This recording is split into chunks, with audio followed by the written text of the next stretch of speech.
My name is Haven Reynolds. I'd just spent 6 months pulling people out of 50-foot waves in the Bering Sea as a Coast Guard rescue swimmer. I dragged my sea bag off the last flight into Spokane at 11:07 p.m. on Christmas Eve, rented the only SUV left, and drove the 40 minutes through heavy snow back to Coeur d'Alene, Idaho. The porch light was on. The front door cracked open before I even killed the engine. Music, laughter, and the glow of a 10-foot Christmas tree spilled out into the freezing night. I stepped inside, still wearing my winter flight suit boots, dripping on the hardwood I'd paid for myself 8 years ago. Dad and my little sister were standing dead center under the tree, champagne flutes in hand, grinning like they'd rehearsed this moment for weeks. Dad spoke first, voice loud enough for the whole room to hear. "Welcome home, sweetheart. You're officially homeless now." Ivy raised her glass eyes, sparkling brighter than the ornaments. "Sold it last week, sis. Merry freaking Christmas." The room went dead silent. Relatives, Dad's buddies, Ivy's little influencer clique, all staring at me like I was the punchline. I let the sea bag hit the floor with a heavy thud, brushed snow off my shoulders, and smiled. "Slow. Real slow. The house you two just sold?" I said, voice calm enough to cut glass, "actually belongs to." I stopped right there. If you've ever been stabbed in the back by your own family on the very night that was supposed to be the warmest of the year, leave your story in the comments below. I read every single one of them, and who knows, the next story might end up being yours. The wind in Kodiak that night hit -40 with the wind chill, the kind that freezes your eyelashes together if you blink too slow. I'd just come off a 12-hour night launch, still had salt crust on my dry suit, when I finally stumbled back to the barracks, peeled off my gear, and hit FaceTime because it was the only thing that kept me human out there. Dad answered on the third ring. He was sitting on the living room couch I bought after my first deployment. Behind him, Ivy was holding up a brand new Hermes Birkin like it was a trophy, spinning in slow motion so the camera caught every angle. "Look what arrived today," she squealed, voice pitched exactly like every influencer unboxing video I'd ever muted. 2 nights later, she was wearing knee-high Moncler boots and a Canada Goose parka I knew cost more than my monthly BAH. Dad just sat there in the background, sipping coffee, smiling the same tired smile he used every time she asked for something big when we were kids. "She's really trying to grow her channel," he said, before I could even open my mouth. "These girls need to invest in their image, Haven. You wouldn't understand." I didn't argue, just stared at the screen until the call ended. A couple weeks after that, I was sitting in the hangar between Evolution's boots, propped on a toolbox, scrolling Zillow because I liked watching the equity climb on the one thing I actually owned outright. Typed in my address out of habit. The listing loaded, first result. Professional photos taken when the trees still had leaves, freshly painted front door. Pending, backup offers welcome, asking price $42,000 over what I paid with my VA loan 8 years ago. My pulse flat-lined. I zoomed in on the listing agent photo, Chase Manning, Dad's old bowling league buddy who'd been getting into real estate for the last decade. I called Dad 5 times in a row, straight to voicemail every single one. Texted Ivy. Read. No reply. That night, I sat on the edge of my rack until lights out, replaying every conversation from the last 6 months. Every "don't worry, we're fine." Every "send a little extra this month" every time he changed the subject when I asked what Ivy was actually doing for work. I opened the messaging app and scrolled up until I found Princess Lewis swimmer from my A-school class, who'd gone JAG after her first tour. We hadn't talked in 2 years, but I still had her number. Sent her the Zillow link and one line, "Can a POA list a service member's primary residence without their knowledge while they're on orders?" She answered in 30 seconds. "Send me the exact address and grantor chart grantee info. I'll pull the recorder tomorrow morning. And Haven, lock your credit. Now." I spent the next 4 hours on a satellite connection that kept dropping, screenshotting every text where Dad asked for a little help for Ivy, every Venmo transfer labeled family, every email where I'd signed the durable power of attorney before this rotation because I thought I was just making sure utilities stayed on. Princess sent the first PDF at 0500 my time. Public Index showed a home equity line of credit opened in my name, $140,000. Dad's signature as attorney-in-fact funds dispersed to an account ending in the same last 4 digits as Ivy's debit card. Second PDF dropped 2 hours later. Preliminary contract of sale to Alora and Rhett Caldwell. Ivy's maid of honor from high school signed 12 days ago. No lender pre-approval. No title report attached. No VA occupancy certification. Princess's final message came in all caps: they can't close, but they're moving fast because they think no one's watching. Start documenting everything. I created a new folder on my encrypted drive labeled property, dropped in every file, every screenshot, every bank alert. Set a password only I would ever remember. Then I sat on the cold floor of the barracks, head stared at the bulkhead, and felt the last thread holding me to that house snap clean in half. I was done asking nicely. Princess kept the documents coming while I stood watch on the flight deck, wind screaming across the deck so hard the helo crews had to chain the birds down. Every new file she sent landed like another punch. Page 1. HELOC draw schedule showing 3 separate transfers to Ivy's account within 4 days of opening the line. Page 2. Email from Chase Manning to Dad, dated exactly 1 week after the HELOC recorded titles clean enough for cash buyer. We can close in 12 days. No lender. No problem. Page 3. Purchase agreement signed by Dad as attorney-in-fact purchase price. $410,000 earnest money, $85,000 marked non-refundable buyer names. Alora and Rhett Caldwell, Ivy's best friend since Cheer Squad, and the guy she married last summer. Princess attached a sticky note in the PDF: 0 chance this funds. No title insurance company will touch it with an open lien and missing VA occupancy cert. But they're moving fast because they think you're stuck in the Bering Sea. I forwarded everything to my commanding officer with a short request for emergency leave and a family hardship packet. Approved in 6 hours. I bought the only seats left between Kodiak and the lower 48 red-eye to Anchorage, 4-hour wait in the USO Alaska Airlines to Seattle, then the last flight of the day into Spokane. 21 hours door to door. I slept maybe 90 minutes total, kept rereading the contract on my tablet until the words burned. Landed Spokane 22:07, local Christmas Eve. Rental counter had 1 vehicle left, a silver Tacoma with studded tires. I threw my sea bag in the back, plugged Coeur d'Alene into the GPS, and hit the road. Snow started halfway across the 4th of July pass, thick and sideways. Chains required signs flashing red, but the plows were already behind. I kept it at 45 knuckles white on the wheel heater, blasting every mile marker another minute closer. The lake appeared on my right, black ice reflecting the Christmas lights from the houses along the shore. I took the Northwest Boulevard exit, turned onto my street, and felt my stomach knot tighter than it ever had on any night hoist. Every driveway on the block had reindeer or Santa inflatables glowing. My house, no. The house blazed like a showroom, every light on wreaths on both garage doors, a 12-foot tree visible through the front window, silhouettes of people moving behind the blinds.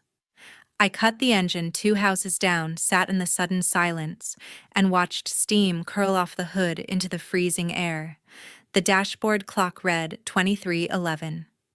Music thumped from inside baseline, strong enough to rattle my windows. I pulled on my cover, grabbed the binder I'd assembled in every airport lounge between here and Alaska, and stepped out into the snow. Boots crunched loud enough to wake the dead, but nobody came to the door. They were too busy celebrating. I walked up the sidewalk I'd shoveled myself for 8 winters, stood under the porch light I'd installed after my last promotion, and stared at the wreath hanging where my American flag usually flew. Then I reached for the doorknob, turned it, and pushed.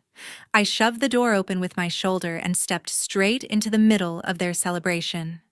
Cinnamon candles, pine needles, and cheap red wine thick in the air. A 12-foot noble fir dominated the living room, drowning in white lights and gold ribbon. 30 people, at least cousins, I barely recognized. Dad's old poker crew, Ivy's entire ring light squad, all holding plastic flutes of champagne, like they were at a wedding toast. Dad saw me first. He was planted under the tree in a light-up Rudolph sweater, one arm slung around Ivy, the other, holding his glass high. He shouted over Mariah Carey like he'd been waiting his whole life for this moment. "Look who finally showed up." "Sorry, kiddo, but you're too late. House isn't yours anymore." Ivy spun in a sequined mini dress hair extension, swinging and actually clapped. "Closed escrow yesterday. Big sis cash deal. We're literally partying in your old house right now." "Happy holidays." Half the room laughed like it was the best joke they'd heard all year. I stood just inside the threshold, snow melting off my cover onto the hardwood I'd refinished myself 3 years ago. My pulse was steady, the same steady I keep when I'm hanging 80 feet below a helo in 60-knot winds. Dad kept going louder now, drunk on the spotlight. "Family takes care of Family Haven. Ivy needed a clean slate. You were off playing hero anyway. Didn't think you'd mind." I finally spoke low enough that the music almost ate it, but every single conversation died instantly. "You sure about that, Dad?" He barked a laugh. "Thought I was broken." I pulled my phone out slow, opened the PDF Princess had sent from the county recorder, and turned the screen so the whole room could see the highlighted lien. $140,000 open HELOC you signed as my attorney in fact. Still active. Still in first position. No title company on earth will insure a sale with an undisclosed lien and an active duty owner who never signed an occupancy waiver in person, which means escrow can't close. Ever. The Christmas music kept playing, but nobody was dancing anymore. Elora and Rhett were parked on the leather sectional I'd bought after my last promotion. Elora's champagne flute slipped from her fingers and shattered on the coffee table. Rhett went the color of the snow outside. Rhett stood up so fast he knocked over the ottoman. "Seth, you swore the power of attorney made it legal. You said it was a private sale, no bank, no VA bullshit." Dad's glass followed Elora's to the floor. Red wine spread across my rug like blood. Ivy found her voice shrill and cracking. "This is insane. We already paid Chase the earnest money, $85,000 non-refundable." There it was, Chase Manning, Dad's bowling buddy turned real estate expert. I looked straight at her. Chase Manning, who got his license suspended twice for skipping title searches. That Chase, the one who wrote a contract with 0 lender approval and 0 VA compliance. Elora started sobbing into Rhett's shoulder. One of Dad's poker friends muttered "holy shit" and edged toward the hallway. I took another step inside Boots, leaving wet prints. "So let me paint the picture. You're throwing a party in a house still titled to me. The buyers just handed $85,000 to a guy who can't close, and the bank holding my HELOC is about to discover someone tried to sell their collateral without permission." Dad opened his mouth. Nothing came out. I looked at Ivy one last time. "Hope the fresh start was worth it, little sister. Because this is the last Christmas you'll ever spend under my roof." The tree lights kept blinking bright and merciless while the room stood frozen around them. I walked out of that house without looking back, got in the Jeep, and drove straight to the resort plaza to clear my head. By 9 the next morning, I was already sitting in a corner booth at Java on Sherman, the place right on the lake where the ice was starting to break up in big gray sheets. I had 3 full binders on the table, color-tabbed, highlighted, and flagged like evidence for a court-martial. Elora and Rhett came in looking like they hadn't slept since Christmas Eve. Elora's eyes were swollen. Rhett's jaw hadn't unclenched in 48 hours. They slid into the booth opposite me and just stared at the stacks of paper. I pushed the first binder toward them. Every page the county recorder has on file. Every wire transfer. Every text between Dad and Chase Manning about keeping this off the books. Every single lie. Rhett opened it with shaking hands. Elora leaned in, reading upside down, and started crying again, the second she saw the earnest money wire confirmation, $85,000 non-refundable, sent December 23rd. I kept my voice flat, the same tone I use when I'm briefing a pilot on a search pattern. Idaho Statute 54-2007 says a licensee who knowingly assists in an unauthorized conveyance is personally liable. Title 55-818 says the same for anyone who breaches fiduciary duty under a power of attorney. You file today, you'll have that money back, plus statutory damages, attorney fees, and probably punitive on top. I'll sign whatever affidavit you need. I'll sit for deposition. I'll testify. All of it. Rhett looked up, eyes bloodshot. You'd really go after your own father in open court? He stopped being my father the day he decided my service made me disposable income, I said. This isn't revenge. This is cleanup. Elora wiped her face with a napkin, smearing mascara across her cheek. We already moved half our stuff in. He gave us garage door codes, told us to make it ours. I nodded once. Then you have standing for fraudulent inducement too. Keep every photo, every text, every moving receipt. It all goes in the complaint. Rhett pulled out his phone, dialed their attorney on speaker right there between the coffee cups. I spent the next 90 minutes walking the guy through the timeline page by page. By the time we stood up to leave, the lawyer was already drafting a civil complaint against Seth Reynolds, Ivy Reynolds, and Chase Manning for fraud, breach of fiduciary duty, and violation of Idaho Real Estate Code. I was halfway across the parking lot when my phone lit up with Mrs. Arredondo's number. Mija, your dad's in my driveway. He's been sitting in his truck for an hour. Says the bank just served him acceleration papers, and Elora's lawyer left a voicemail threatening 6 figures in damages. He won't leave until he talks to you. I drove the 3 blocks in silence. Dad was exactly where she said, slumped behind the wheel of his Silverado, face gray envelope crumpled in his fist. Mrs. Arredondo stood on her porch in her robe and slippers, arms crossed, watching like she used to watch me when I came home late as a teenager. I walked up to the driver window. He rolled it down with shaking fingers.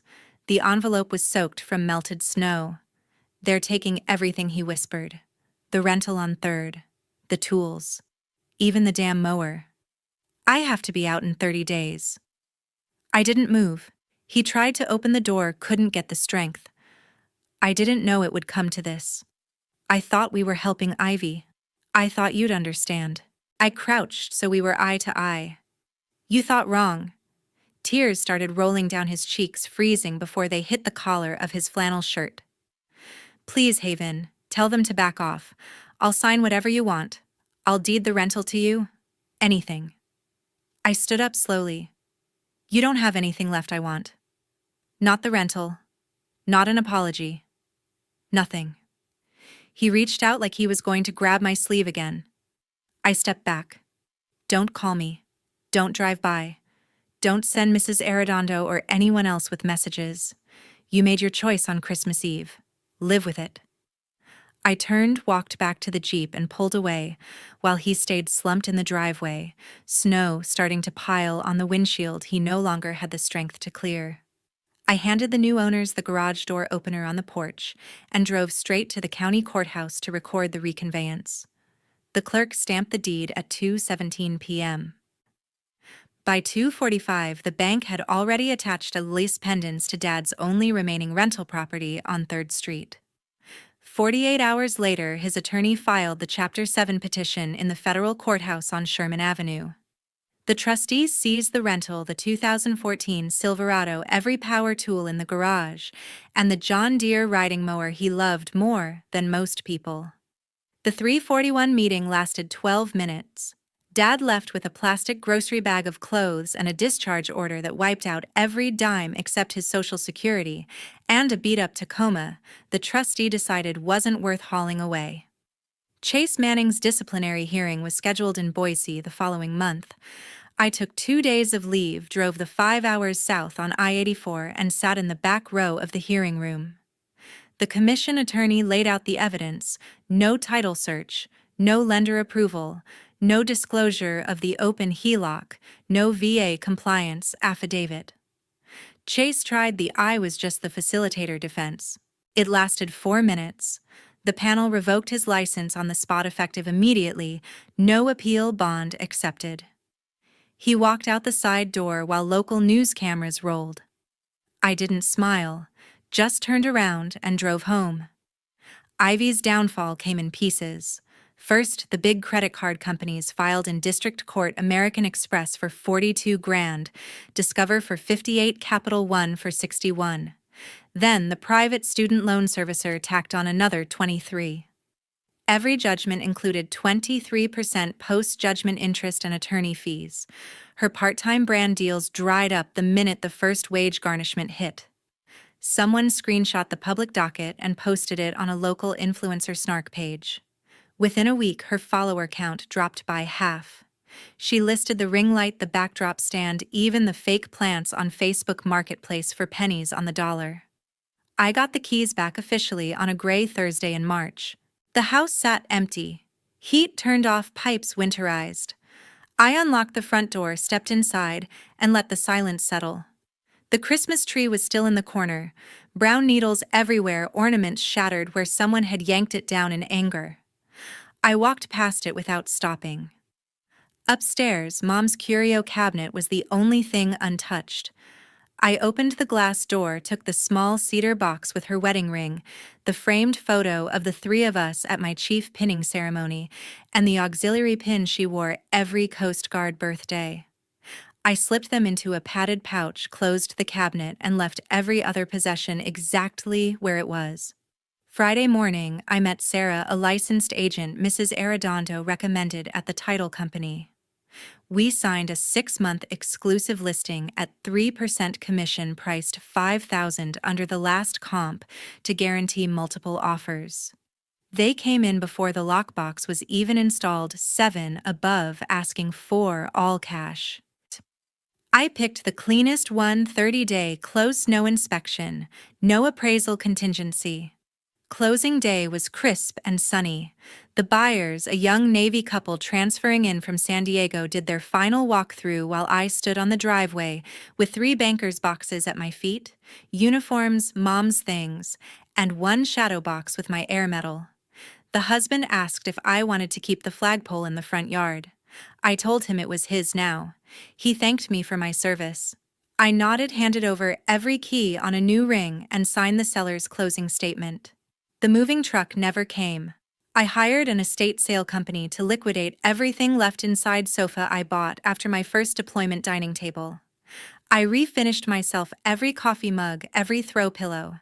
They tagged it all, ran the sale over a weekend, and mailed me a check for $12,000 minus their fee.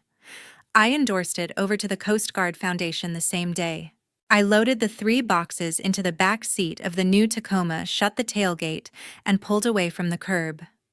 The house shrank in the mirror until the curve on Lakeshore Drive took it out of sight for good. I didn't feel empty. I felt weightless. I signed the lease on the 3rd floor walk-up the same week the judge stamped the civil protection order.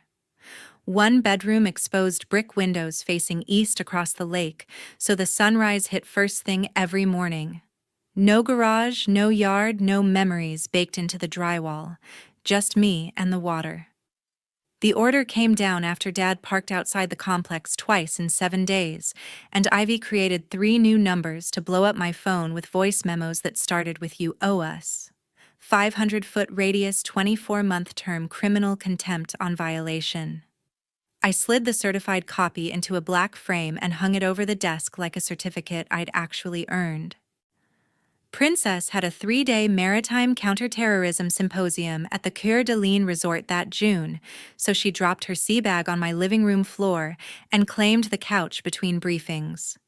Evenings we sat on the narrow balcony, with our boots on the railing, watching the last float planes of the day skim the glass-smooth lake and vanish toward the Selkirks. One night she came back from the lobby holding a certified envelope by the corner like it might explode. Concierge signed for it. Return address is Kootenai County Detention. Dad's handwriting thinner now, ink smudged in places. I carried it inside, set it on the kitchen island, and built a fire even though the apartment was already warm. Princess poured 2 glasses of Woodford without asking, slid one across the counter, and leaned against the fridge.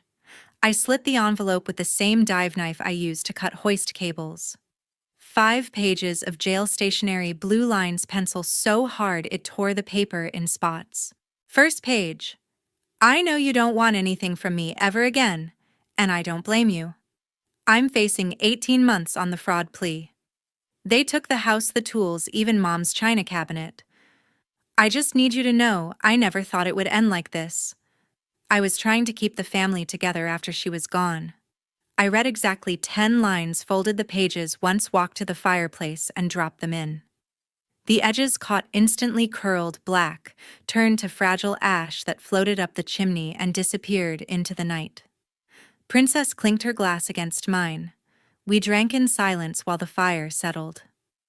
The next morning, I walked into the Verizon store on Sherman Avenue, stood at the counter, and watched the rep kill my old Idaho number on the spot. New plan, new carrier, 757 area code, Virginia Beach, far enough away that no one local would ever guess. I deleted every shared cloud album, every family group chat, every photo Ivy had ever tagged me in since high school graduation. Blocked every number I could remember, including the jail extension Dad had used. I updated my emergency contact in the DEARS system to Princess Lewis, Captain USCG JAG Corps. Changed the beneficiary on my SGLI while I was at it. When the final confirmation screen flashed green, I stood in the middle of the apartment and listened. Nothing. No buzz, no guilt ping, no invisible tether pulling me back to people who only wanted what I could give.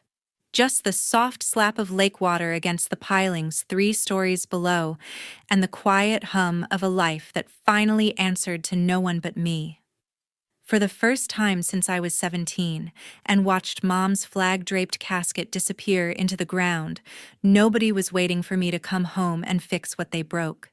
And I wasn't coming.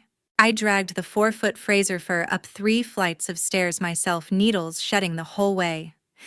I carried the little tree up the stairs myself on the 23rd, a scraggly noble fir I cut from the National Forest with a $30 permit and a handsaw. It barely cleared my shoulder, still smelled like pitch and cold air when I wrestled it into the stand by the sliding glass door. 1 strand of plain white lights. No fancy bulbs, no ribbon, no angels. Just light. Princess landed at Spokane the same afternoon, rented a Jeep, and showed up with a duffel and 2 bottles of Woodford Reserve. Ramirez, Cho, and Doc rolled in the next morning after driving straight through from Fairchild, still wearing their flight suits because they'd come off watch at 0400. 5 people, 1 couch, 2 air mattresses, and a kitchen the size of a closet. Perfect. We cooked like we were still on a cutter. Ramirez manned the grill on the balcony in -8 wind chill, flipping steaks thick enough to make a Texan jealous. Cho took over my stove and turned leftover rice, kimchi, and Spam into something that smelled like home for him and comfort for the rest of us. Doc spiked the cocoa with so much peppermint schnapps we had to open the door to keep from sweating. We ate